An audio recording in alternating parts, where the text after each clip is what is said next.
दोस्तों, इस वीडियो में एक चौंकाने वाली घटना की बात करते हैं जहां 16 भारतीय नाविकों को ईरान की रेवोल्यूशनरी गार्ड कोर आईआरजीसी ने हिरासत में ले लिया है। जहाज का नाम एमटी वैलियंट रोर है और इसे 6000 मीट्रिक टन ईंधन की तस्करी के आरोप में जब्त किया गया है। यह घटना 8 दिसंबर 2025 को यूएई के दिबा पोर्ट के पास हुई, जो अंतर्राष्ट्रीय जल क्षेत्र में है। परिवार वाले बेहद परेशान हैं और प्रधानमंत्री नरेंद्र मोदी से मदद की गुहार लगा रहे हैं। इस खबर ने भारत ईरान संबंधों पर भी सवाल खड़े कर दिए हैं। वीडियो में इसी की बात करते हैं।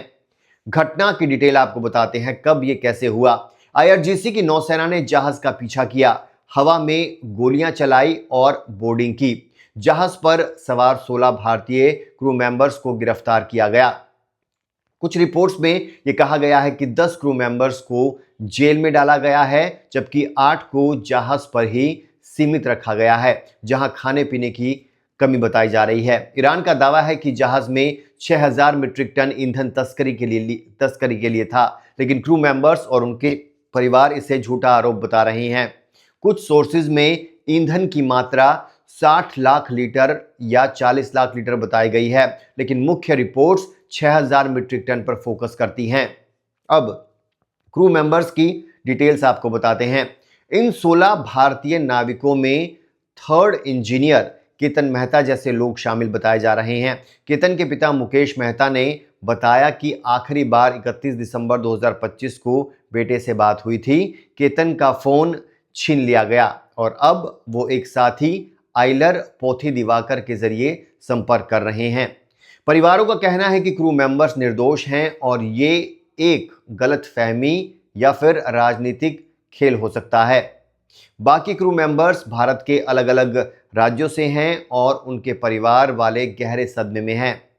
अब परिवारों की क्या अपील है और क्या प्रतिक्रियाएं आ रही हैं।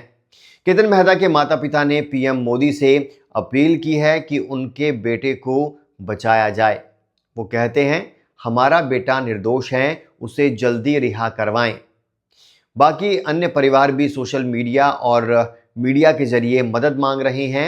इंस्टाग्राम और ट्विटर पर #BringThem Home जैसे हैशटैग ट्रेंड कर रहे हैं। भारतीय मर्चेंट नेवी एसोसिएशन और सरकार से भी संपर्क किया जा रहा है। ईरान में हिरासत में लिए गए क्रू का कोई कानूनी मदद नहीं मिल रही और वो 1 महीने से ज़्यादा समय से कैद में हैं। अब बैकग्राउंड और ईरान की कार्रवाई के बारे में आपको थोड़ा डिटेल से बताते हैं। ईरान अक्सर गल्फ क्षेत्र में ईंधन तस्करी पर सख्ती बरतता है। हाल ही में कई विदेशी जहाज़ों को जब्त किया गया है। कुछ रिपोर्ट्स में दावा किया गया है कि जहाज़ गल्फ ऑफ ओमान में जब्त किया गया और क्रू में भारतीय, श्रीलंकाई और बांग्लादेशी शामिल थे, लेकिन मुख्य फोकस भारतीयों पर है। ईरान का कहना है कि ये ईंधन तस्करी के खिलाफ अभियान का हिस्सा है, लेकिन भारत इसे मानवाधिकार उल्लंघन बता रहा है। अंतर्राष्ट्रीय जल में गोलीबारी और बोर्डिंग की घटना ने टेंशन बढ़ा दी है दोस्तों। और अब सवाल यह है कि भारतीय सरकार की इसमें क्या भूमिका बताई जा रही है। भारत सरकार इस मामले पर नज़र बनाए हुए है, गंभीरता से बात चल रही है। विदेश मंत्रालय ईरान से बातचीत कर रहा है। पीएम मोदी को अपील की गई है और उम्मीद है कि डिप्लोमेटिक चैनल से समाधान निकलेगा, जल्द निकलेगा।